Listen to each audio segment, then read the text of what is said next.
Greetings and welcome to I Care Leadership Live. I'm Mike Lyons. I'm the host of the show, and this week we've got Sheikh Ali. He is an expert on LinkedIn.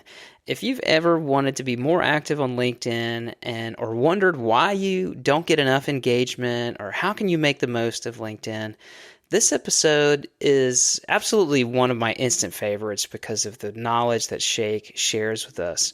Give a listen. I'm sure you'll get some useful information from it. Now, here's the show. Today, my guest is Sheikh Ali. Sheikh, thanks for coming on the show. Thank you so much, Mike. I'm so excited to be here, and you're looking sharp in that fedora, my friend.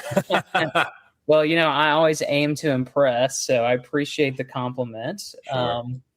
Thanks for being on the show. I always like to start out by asking my guests about what they do and why they do it. So why don't we just start with that?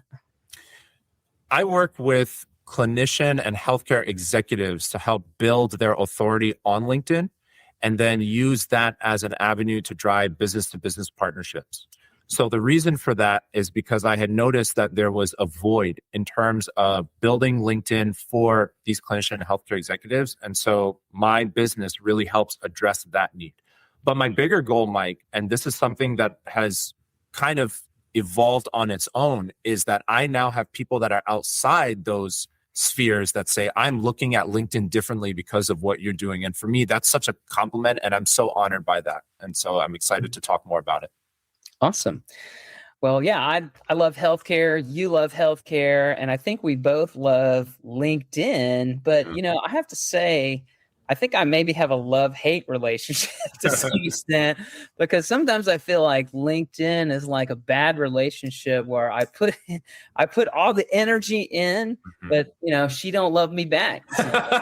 And and so that's one of the reasons I wanted to have you on. And I'm sure you're seeing that, right, with a lot of the conversations that you have. But maybe stepping back, I think a lot of us maybe take this for granted. That, you're supposed to be on LinkedIn and like everyone's there, everybody's doing it, right? But if I am a healthcare executive, or if I'm a clinician, I might be thinking, if I'm a clinician, I just have to do surgery well. I've got to be good with my patients. Like, why do I need to care about LinkedIn? What would you say? If you're a clinician, I think it depends on what your goals are. Because the specific subset of marketing, so let's kind of go back for a moment. Marketing is kind of split into two different subsets. You have your more business to business marketing, and then you have more your patient acquisition marketing. Mm-hmm. So LinkedIn is not, I repeat, it is not the best platform for patient acquisition. And I have two colleagues of mine that are great collaborators that I work with who handle the patient acquisition. So if I have a clinician who comes to me and says, Sheikh, I need help getting more patients, I tell them immediately, I say, I'm sorry, I can't help you, but I have these two that can help you with that. Now, where my value proposition comes in more is in the business to business relationships. So for example, if you have a clinician, and I know that ophthalmologists are a big audience of this particular podcast. So if you're an ophthalmologist and you own a practice and you're looking to network with fellow ophthalmologists, whether that be in your area or nationally, number one. Number two, if you want to network also with ophthalmology medical device people, because that is a big, huge part of the ophthalmology practices, the equipment and the devices that they use. So if you want to network with executives from that specific subset, or if you just want to become what's called a digital opinion leader and build your personal brand, gain opportunities for speaking engagements, all of those goals are where LinkedIn can really help you out. So first of all, being very intentional, and this is always my advice to myself and to my clients, make sure you have a goal in mind, make sure you have certain intention in mind in terms of why you want to be on LinkedIn, and then kind of go from there. Okay. Well, yeah, there's no doubt it's a powerful way of communicating and getting your name out there. As I said, it can be tough to figure out. There's probably a lot of things that we're all doing wrong, and maybe we kind of stumble into some right things. We were talking before we started recording about a particular post, and you were getting crazy engagement on it. I'm sitting there going, what is he doing? Like, is he paying people to do this? Like, help me out here. And so maybe like let's start with some things that like people get wrong. Like what are a couple things that people just do wrong on LinkedIn in an attempt to get some notice or get their name out there or whatever. The three biggest mistakes that I see for people, for clinicians and healthcare executives who are now starting on LinkedIn is, first of all, they think that LinkedIn is a place to find a job and to post your resume. That is 2008 thinking. That is not 2026 thinking. Mm-hmm. And so the platform has become a much more robust and dynamic, and we can get more into the nitty-gritty tactics in a little bit. Yeah. So that's number one. Number two, the other thing that they do wrong is they talk too much about themselves, and they're not talking about enough what value they are providing for their ideal audience. So the very first step in deciding what your LinkedIn is going to look like and what your strategy is deciding who your target audience is. Because if you speak to everyone, you speak to no one. And so having that deliberate targeted audience is really important in order to grow successfully on the platform. And then the third thing kind of going along with that is the headline, which is the group of text that appears underneath your name. The vast majority of clinician and healthcare executives, they put their job title instead of putting I help X do Y in Z setting. So when you put something specific like that, you're being very intentional with your LinkedIn strategy and with who you're targeting that audience. And you're making your profile a value proposition to them rather than about, oh, look at me, look at me, look at me. So those are three things that people could do. Those are three action steps that people could do to help get over those misconceptions. Okay. Those are some good, those are common mistakes, I think, that I see a lot of people, making. Kind of going back to the example, or the thought of like a physician out there who, is trying to get their name out there and connect with others. Is there maybe an example of someone that you've worked with that had good outcomes with using LinkedIn to get their name out there? Yes. So I worked with, earlier in 2025, I worked with a surgeon, an academic surgeon, and he's also an expert witness. So he has his toes, his feet dabbled into the medical legal world. And I helped him build out his LinkedIn so that it would target more medical malpractice and personal injury attorneys, along with legal nurse consultants, because he's a physician. And so sometimes he has to work with the legal nurse consultants to handle more the nursing aspect or viewpoints of these cases that he receives. And as a result of working with me, of our work together, really, because it's really the client and I that do the work together. I mean, I can only do so much. I can only guide them so far. Yeah. But thanks to working with me, there were three major outcomes. Number one, he had clarity of vision. He knew exactly, okay, this is what I need to do, X, Y, and Z to grow on LinkedIn. That's number one. Number two, his messaging in his content was much more cogent. So it was appealing more to those attorneys and to those legal nurse consultants. And then number three, he was able to build a robust network of medical malpractice and personal injury attorneys, which led to more cases for him. And then as kind of like a side product of building his personal brand, he was able to also see more speaking engagement. So he started to get more invites. Can you come on this podcast? Can you come and speak at this conference? And so he was really able to build out his authority strategically on LinkedIn doing that. Cool. Yeah. It seems like there's no doubt, you do the right things and you get the engagement, but those right things are sometimes kind of hard to figure out, and so is there, I've heard people talk about an algorithm, right? There's some algorithm in terms of what content you see, and there's an algorithm for what content you put out there gets disseminated. And I've heard people say, well, it's the time of day and the direction of the wind or whatever. Is there a way that you can utilize this algorithmic process to get things right, or is it just kind of like following a routine? The algorithm is known for being very elusive, and it does change. And actually, recently there were some algorithmic changes that happened June of 2025 in particular. However, there are certain tactical strategies that you can use in order to gain more traction on LinkedIn. So I'm gonna list a few just to give people some more tangible examples here. Yeah. Number one, I always recommend to myself and to my clients to post from 8 a.m. to 11 a.m. Eastern Standard Time, Monday through Friday. Reason being, because people always want a why, especially our scientific community. They always want, why is this? Why is this? So the why behind that is because the vast majority of people on LinkedIn, because it's a business to business platform, they're professionals. And so when they come into the office in the morning, that's when they tend to look at LinkedIn the most, as opposed to some of the other platforms where it's more after hours, because those platforms are more recreational rather than business. That's number one.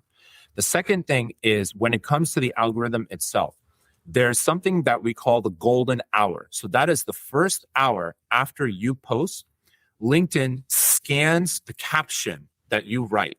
And we'll talk more about post formatting in a minute. But LinkedIn scans that caption and it tries to match your content with a subgroup of people within your first degree connections that would find that post most appealing. And so it pushes it out to them first. So it's kind of like a small test sample, right?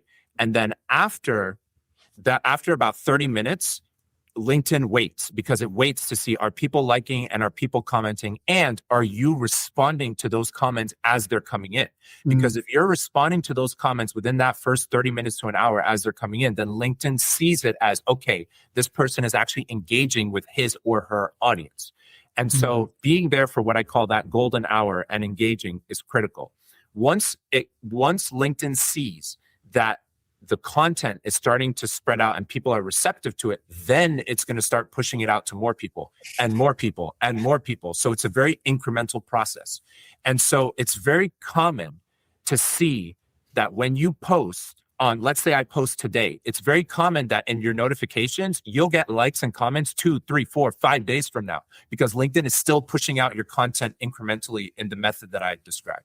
So that's just one of many different ways. And, the algorithm is constantly changing, but it's good because it keeps me in business and it keeps me on my toes. So that's good. Yep. Well, and of course, it's of value to my clients too. Yeah. Okay. Well, let me just take a minute and adjust all my posts that I have scheduled to fit in that time frame. Yeah. And I don't know how I started doing this, but I've been doing them at like 6 a.m. for some reason, on the thought that like, oh, it's going to be the first thing they see, but not true. Not true, it sounds like. This show is sponsored by Seasoned Advice HR Services, where I help clinical healthcare businesses to make more money and save more money by hiring better, retaining better, and reducing your HR risk. If you would like an HR assessment or ongoing HR support, please reach out to me at seasoned-advice.com.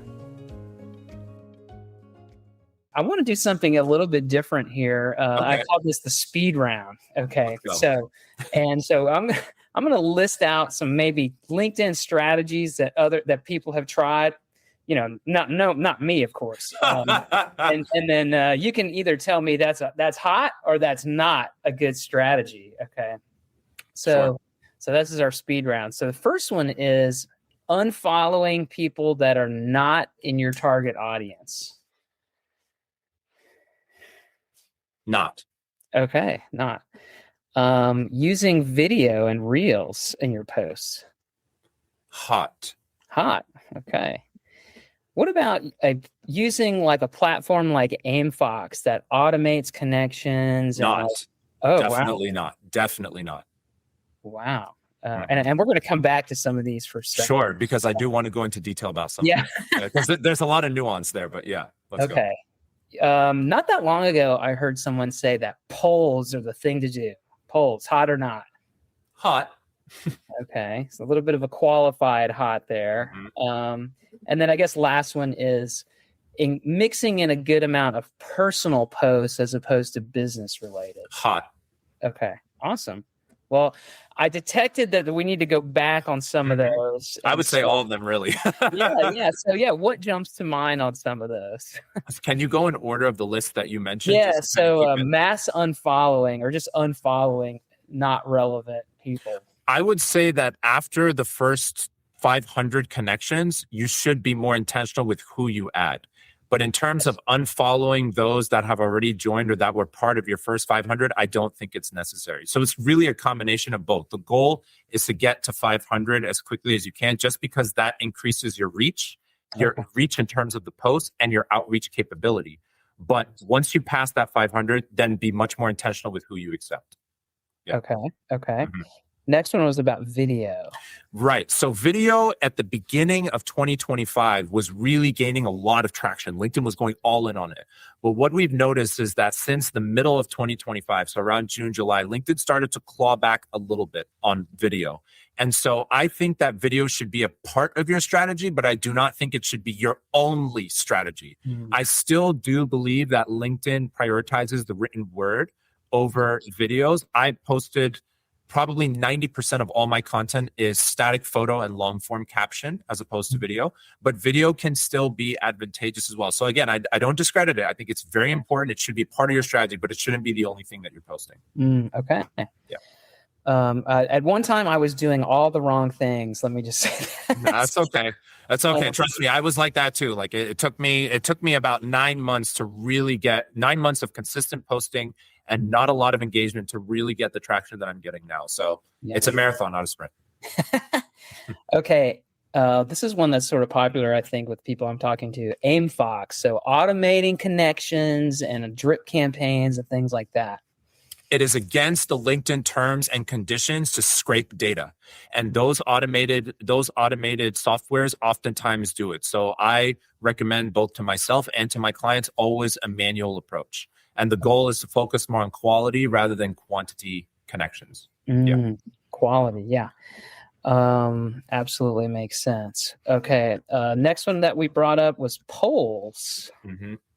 Yeah. So polls they can be useful to get a little bit more engagement, but again, very much like the video, if I were to prioritize the order of what is more important in terms of content as opposed to least important based on everything that we've discussed, I would prioritize it as follows. Most important, static photo, long form caption, or PDF carousels. So a carousel that's more educational in nature because LinkedIn is at its core still an educational as opposed to an entertainment platform like some of the other social media platforms. So I would say that's number one. Number two would definitely be video because there's an audio visual appeal that you may not necessarily get with written content. So I would prioritize that as second, and then the polls would be last priority. So I know some of my connections tend to do polls more on like Friday or the weekend or other or non-business days. Yeah. Okay. Yeah, because that's kind of like more of a fun. Yeah, I'm not seeing a ton of engagement on polls personally. Yeah. I did them at one point for a little bit, but I stopped a long time ago. Yeah. And then last one, personal posts, just about your life, I guess. My recommendation always is 80-20 rule. So 80% should be more about business or about or about your field or what you're doing in healthcare or what speeches you're giving or anything like that, or positioning yourself strategically, professionally. But I do think that 20% of it should be personal. So for me, I've become known now. I've been called the James Bond of LinkedIn, but I've also called myself that too. but that's just, and we can talk about branding after, but that's just an extension of me. I've been a Bond fan for over 20 years. So before social media existed, I was a Bond fan. So I just kind of incorporated that into my story. And then also people love that I love fountain pens. That's a big passion of mine. Like how you're a hat collector, I'm a fountain pen collector. Yeah. And so those little personal quirks, that's definitely going to make you stand out. So it could be a part of your strategy, but I don't think that it should be the vast majority because at the end of the day, LinkedIn is still a business to business platform. But those personal ones, sometimes they oftentimes do a little bit better. So yeah. Before we go on, I just want to say if anyone has a question or a comment for Sheikh, you're watching live on LinkedIn, and if you put a comment in the little comments area, we'll see your question or your comment. If you want to say hi to Sheikh, compliment him on his jacket or whatever, then I'm sure he would love to see that. What I wanted to, you talked about your love of fountain pens, and I have to say, I have had one post in maybe this whole year that has gotten more engagement than any other one, and you saw it. It was a post. It wasn't even my post. I reposted another person's post about pens. Oh, I remember that. What was your favorite pen? I'm actually using a Pilot G2 right now. This was one of the ones, but just it had about 5 or 7 like ordinary pens, and I had so many comments. Had nothing to do with HR, had nothing to do with healthcare. Few comments. I had probably 600 engagements on it, and I'm like, dude, like, what the hell? What happened there, Shay? Can you give me some insight there? And did that help me at all in my business, for example? Great question. So when it comes to virality, it's very interesting because oftentimes the viral post doesn't convert to business or convert to sales. But what it does do is it does get eyeballs on your profile. Yeah. And so oftentimes those posts that get a ton of traction and that go viral, oftentimes they allow those eyeballs to veer more towards your value written posts, like what we were talking about before. Yeah. And so I do think that it's advantageous sometimes to have a little personal quirk there because it sets you apart, it makes you unique and it allows people to resonate with it more. And I would not be surprised if after watching this podcast, people say, Sheikh, I love that you love pens. And they don't mention anything about my business or what I do or LinkedIn strategy or anything like that. So it's good. But as I said, it shouldn't dominate your feed. As long as it's a small but important part of your strategy, but it's not the entire content strategy, you're fine. You're okay. And I remember I commented on that too. And I said, we need to get you a nice fountain pen. So, so when I come and visit you in Texas, we'll go to the Galleria Mall. We'll go to the Mont Blanc store and we'll go shopping. Sounds good. Well, I think there might be a hat post coming up in my feed in the near future. You're like the Cedric the Entertainer of LinkedIn. So there you go. So you know what, we have had a couple comments, so I'm going to go ahead and throw one in there. So Milan says, Shay, can you speak to the difference of writing a post versus writing an article? LinkedIn doesn't offer user-friendly actions like Microsoft Word might to make it look good. I don't know. Can you talk about posts, articles, all that?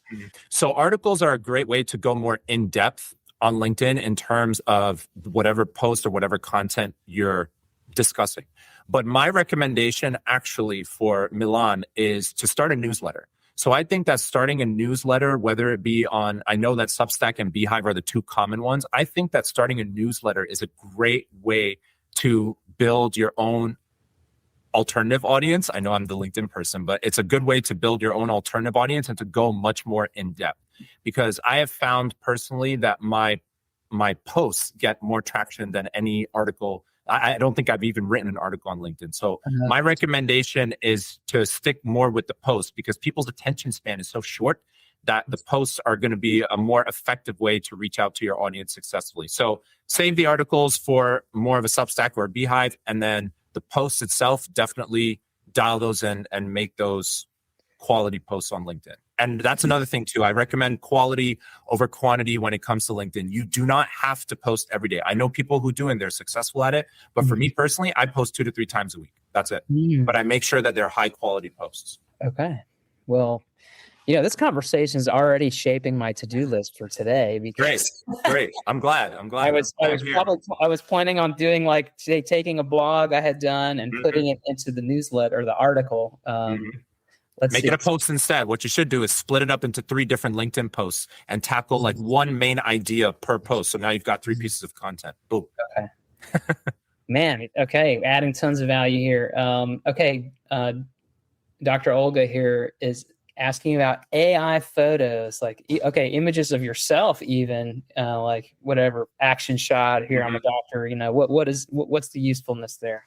Well, first of all, when it comes to the patients, obviously we have to follow HIPAA. So it depends on the situation. I can't really opine much of that, but I will say that pictures of yourself and pictures of yourself that are not AI generated, so professionally taken, or even if it's just you, like I live in Florida, so being near the beach and taking a picture by the beach, that always tends to get more traction on LinkedIn than just a random picture. That's number one. Number two, when it comes to AI generated photos, LinkedIn puts a little icon in the top left-hand corner, and we don't know for sure, but LinkedIn tends to deprioritize that a little bit because they see that there's AI there. While if I'm just posting a picture of myself, it comes across as more authentic and more organic. So yeah. Okay, so keep it natural. Mm-hmm. Is the way to go. My recommendation is just take 4 to 5 pictures of yourself and then recycle them. That's what I do. Okay. Do what I do. Yeah. I've done some of that myself. All right, another question here from Kat asking about DM outreach and like taking things beyond the feed, which is definitely something I've done with mixed results. So I don't know, tips on that and your perspective there. First of all, Kat, one of my closest friends, great to see you. Secondly, when it comes to outreach, first of all, it goes back to knowing who your audience is, because if you don't know who your target audience is, you're not going to know who you're outreaching to. So that's number one. But number two, my recommendation in order to make outreach more effective is twofold. Number one, I recommend commenting on the person's posts first before you even connect with them, before you even add them as a connection. That's number one. And number two, if they're looking at your profile, but they have not engaged with it, I recommend sending a customized connection request saying, thank you for looking at my profile, so-and-so, whatever their name is, looking forward to connecting with you. So I have done that. I did that up till this morning. And that tends to enable them to accept your connection request, number one, because they're like, oh, he's actually seeing who's looking at my profile. That's number one. And number two, in terms of building that rapport, I recommend looking at something on their profile that sticks out to you. So again, we come back to kind of the whole personal branding thing. Find something, maybe it's where they went to school, maybe it's a location, and try and use that to warm up the conversation. And then afterwards, it leads into business. So pro tip, an action tip for right now, since we're recording this on December 22nd, ask them what their plans are for the holidays. Keep it super simple. That's what I did. That's what I've been doing for the past couple of weeks. I'd be like, how was your Thanksgiving? What did you do? Then I told them what I did. And that started the conversation. And then afterwards, it started to veer more into business, because naturally the person was like, okay, so why don't you actually tell me what you do now? So then we started talking about business. Yeah. Very nice. Well, speaking about keeping things personal, we had a comment here. Jack. Well, thank you. Random LinkedIn user. Loved it. Thank you. Do you think, so that was super fun. Thanks everybody for your comments. LinkedIn, I feel like I've seen this over the last year, and maybe I have LinkedIn fatigue or something, but I've started to wonder, is the platform saturated?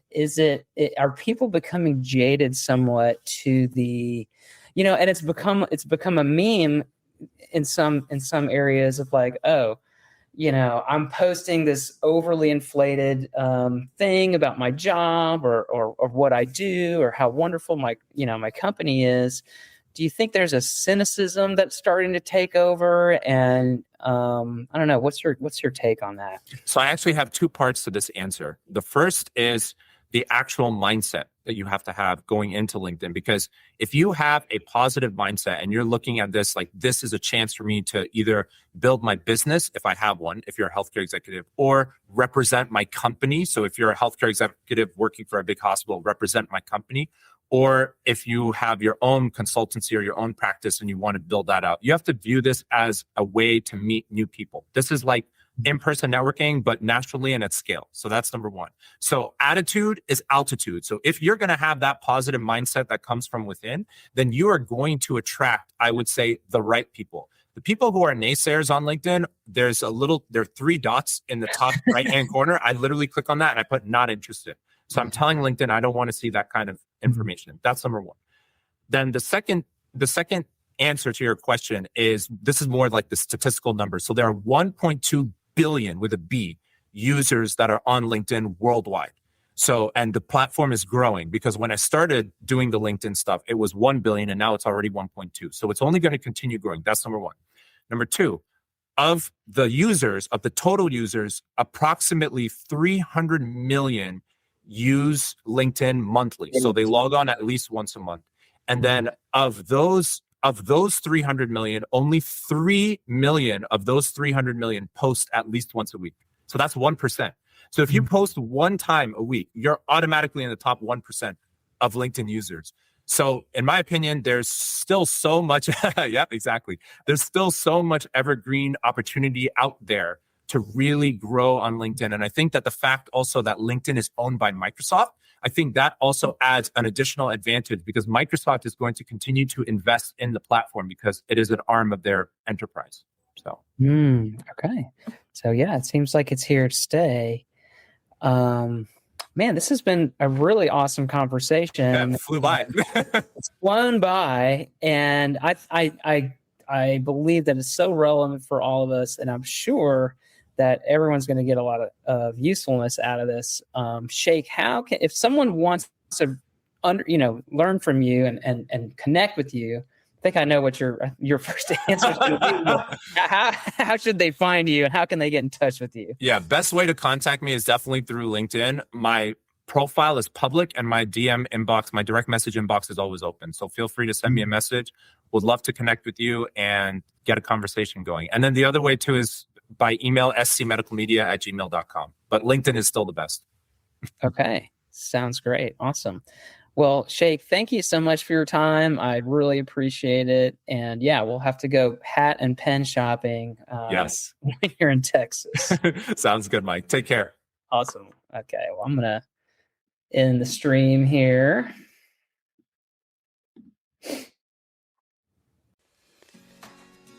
Well, that brings this episode of Healthcare Leadership Live to a conclusion. If you enjoyed this episode, please subscribe to the show on your podcast app and share it with someone who would value the content. I promise to bring you more guests and content to help make you a better healthcare clinical leader. I also invite you to subscribe to my HR newsletter for healthcare leaders. You can find information about that at seasoned-advice.com. Now go out there and lead with confidence. Greetings and welcome to Healthcare Leadership Live. This is the podcast for healthcare leaders who want to level up their healthcare leadership, create better cultures, and improve their financial results in their clinics. Now, let's join the show.